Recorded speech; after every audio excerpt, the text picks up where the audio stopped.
সুন্দর সিক্রেট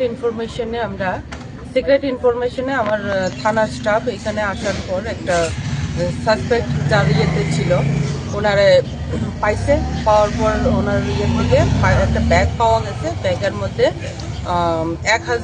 1960 ইয়াবা ট্যাবলেট পাওয়া গেছে, যার বাজার মূল্য আপনার 10 থেকে 12 লাখ টাকা।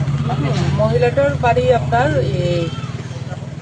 কমলা সাগর, দেবীপুরের ওনার বাড়ি শুক্লা দেবনাথ নামে, বাবার নাম দ্বিজেন্দ্র দেবনাথ। আগরতলা চন্দ্রগুরুনি ভাড়া থাকে। কোন জায়গাতে আটক করা হয়েছে? এটা আপনার রাজবাড়ি রোডে, রেল স্টেশন যাওয়ার আগে রোডটার মধ্যে। এটা কি কোনো বাড়ি থেকে আটক করা হয়েছে? না না, রাস্তা থেকে।